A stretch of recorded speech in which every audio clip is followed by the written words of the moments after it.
Hello everyone, welcome to my channel. I hope everyone is having a wonderful day.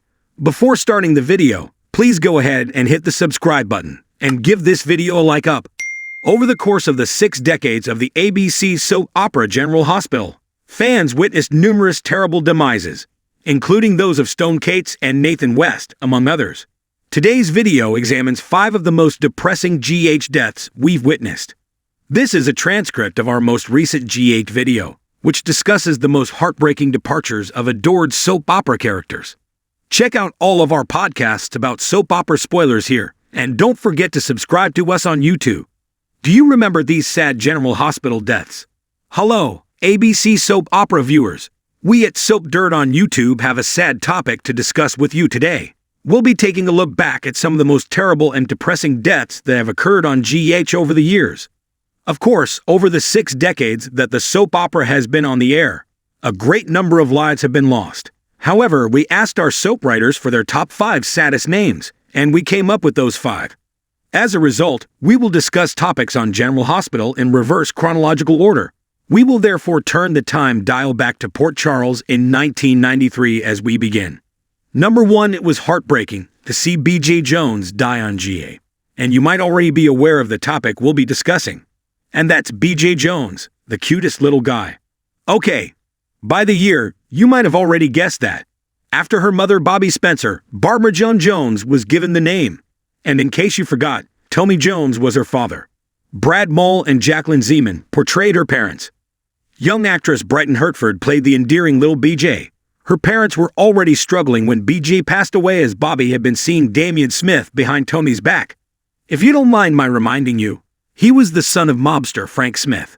In actuality, Tony and Damian were fighting over Bobby. When someone entered to inform them that their daughter had been in an accident, she attempted to break up the argument. Amy Vinings, a nurse, barged in and informed them that BJ was hurt. Little BJ's health was critical by the time the EMTs transported her to General Hospital. Maxie Jones was saved by BJ's death on ABC soap. Because her father is a doctor, Tony could tell at a glance that she was most likely brain dead. Her young cousin Maxie Jones, who was also a young child at the time, experienced heart failure at the same time. If Maxie did not have a heart transplant, she would die. Tony recognized right away that giving BJ's heart in order to save Maxie's life was the proper course to take, but Bobby was in such shock. When Tony told her, "Nothing's going to bring our little girl back," she at first resisted. But they both understood they had to say goodbye, and it was a sad, gut-wrenching moment. "When you commit your heart to Maxie, I will give mine to you, and we will both be safe," were Tony's parting words to BJ. "Thank you, BJ. I cherish you." When Tony walked in to check on Maxie later, following the heart transplant at General Hospital, there was only this tragic scene. It's very heartbreaking. If you were watching at the time, or have ever watched the video, it's quite depressing. Maxie's small chest was where Tony Jones placed his head, so he could listen to BJ's heartbeat. Of course, it was a miracle because despite the fact that they lost their daughter, Maxie still contains her heart. But many longtime GH viewers are still troubled by the death of B.J. Jones. Stone Cates, who died of HIV/AIDS, was killed by General Hospital fans. We will jump 2 years forward to 1995 for the fatality that comes in at number 2, and the person we're going to mention, you may already know, from 1993 until the time of his passing. Michael Sutton portrayed Stone Cates.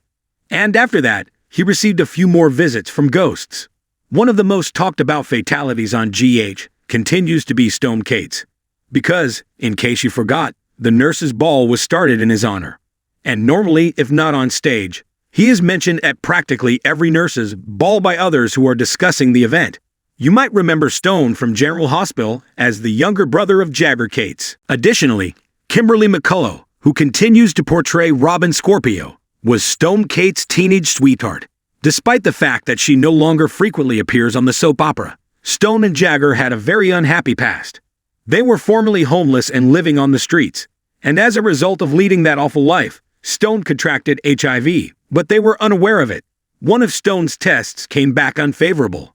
He and Robin then shared a bed. Another test then yielded favorable results. Stone Cates unintentionally infected Robin as a result. The pain of HIV/AIDS was underlined in this groundbreaking GH report at the time. At Nurse's Ball today, Stone's death is still mentioned. Stone's main carers at the time of his passing were Robin and Sonny Corinthos. Stone was like a pretend son to Sonny. He loved him too. Stone Cates was almost completely blind in the latter months of his life. He also urged Robin to wait outside the window so he could say goodbye to her in one of his final moments on General Hospital. And amazingly, Stone's vision improved enough for him to be able to see her. Stone's dying breath was followed by the words, "Robin, I see you." Many people were deeply affected by this death. Stone had such a difficult life. Additionally, Stone Cates passed away while still a teenager. Of course, it was lovely to see Stone's and Robin's affection for one another, and so when she lost Stone Cates, it was all the more painful. Stone was beyond repulsed that he had given Robin HIV. She is still living today, nevertheless. She doesn't frequently return to Port Charles. She serves as a case study for managing HIV successfully, nevertheless. Michael Sutton has returned several times as Stone Cates, in 2010, 2017, and most recently in 2021 as a ghost. He has come back to see Robin and Sonny, and Stone's passing is still heartbreaking. Emily Quartermain was killed by text message on General Hospital. Number 3. We jump ahead to November 2007, 12 years after the third sad death on General Hospital, and that's for Emily Bowen Quartermain's passing. You might recall that when Amber Tamblyn was a teenager, she created the role, but Natalia Livingston was portraying Emily at the time of her death.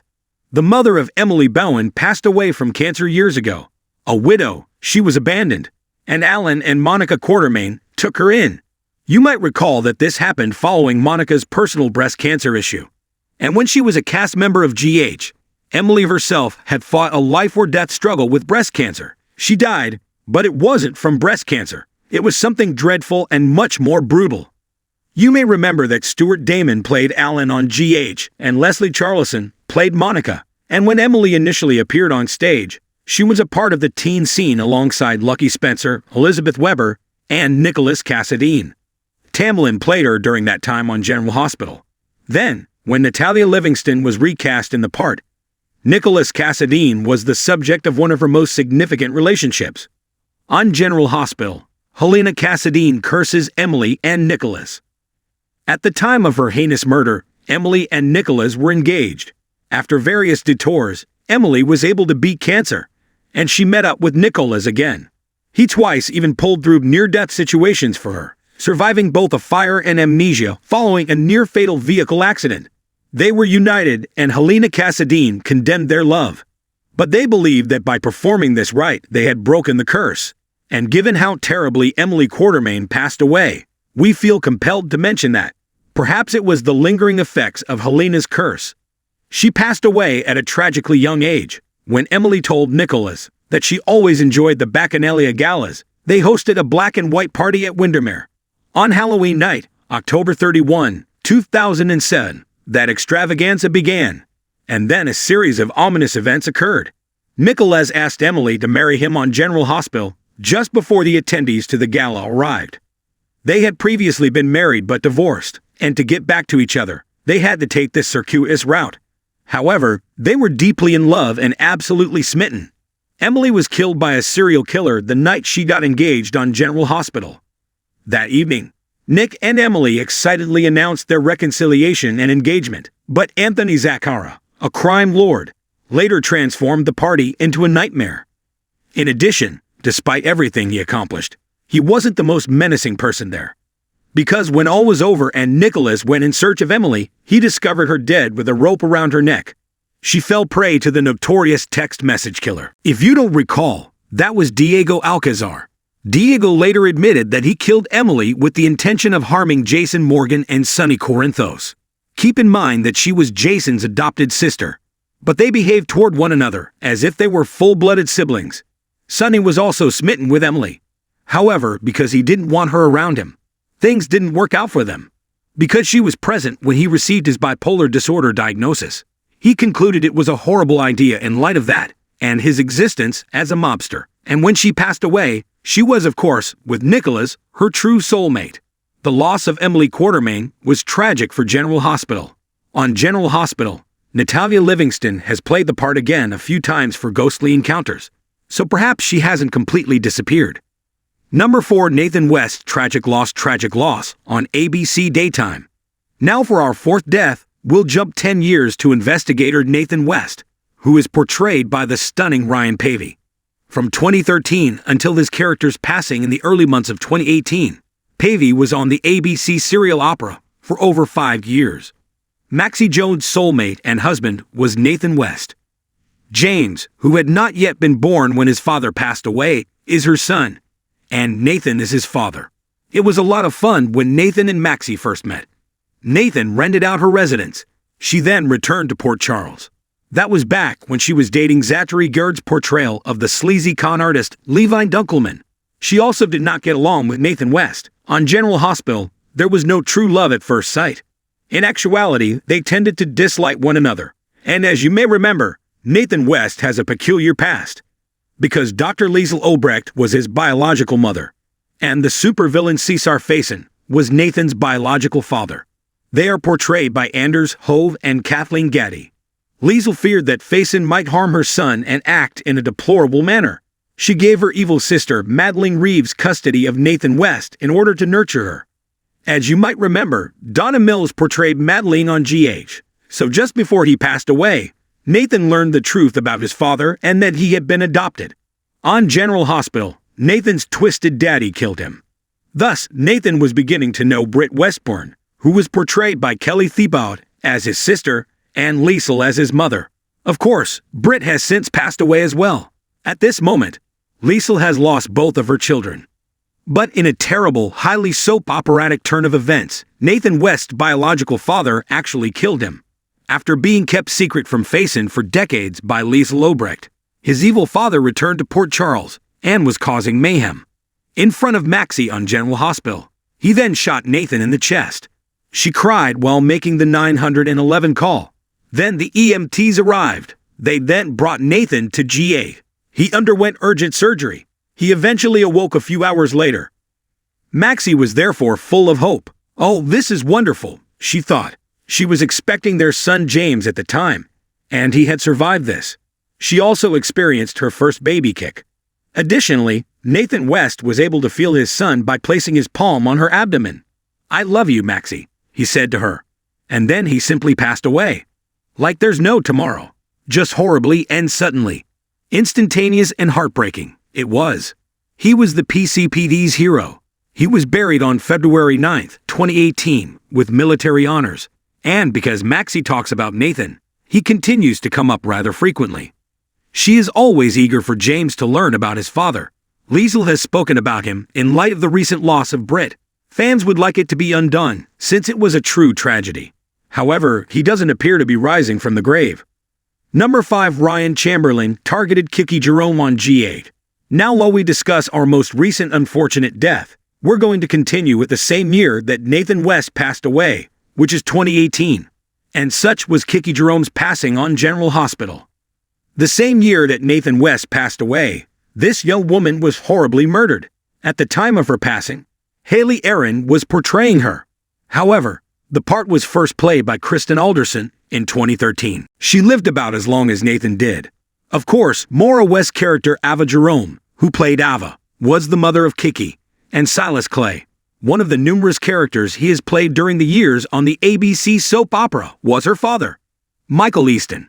However, Kiki was brought up to believe that Franco, a serial killer who was portrayed by Roger Howarth, until his passing, was his father. As a result, everything was quite unclear, and Silas' reveal came after he had been stabbed. Therefore, it was this awful thing. Kiki had relationships with both Morgan and Michael Corinthos when she initially appeared on the show. However, she had been visiting Dr. Griffin Munro at the time of her passing, and she was at war with her mother, Ava, because of what she had seen of Griffin, as a result of Ava's relationship with Griffin and her love for him. But he ended things because he was unable to handle Ava's worst traits. On General Hospital, a serial killer slashed Kiki to appease her mother. On General Hospital, he and Kiki first made an effort to fight their desire, but afterwards, they stopped. The fact that Kiki was killed by serial killer Ryan Chamberlain was the first thing that made it very tragic and horrible. Second, believing he was doing her mother, Ava, a cruel favor, Ryan fatally stabbed her. Ava continues to experience severe pain as a result of her daughter's passing. But now that Ryan Chamberlain has also passed away, she can take some solace. Ava hesitated, though, when she had the chance to shoot him. Fortunately, Max Scorpio finished Ryan Chamberlain off for good, putting an end to his threat. Even now, Kiki Jerome's passing is occasionally brought up, most recently in relation to Esm Prince. You might recall that while Nicholas Chavez's characters Esm Prince and Spencer Cassadine were torturing Ava, Esm brought Kiki's memory back to life.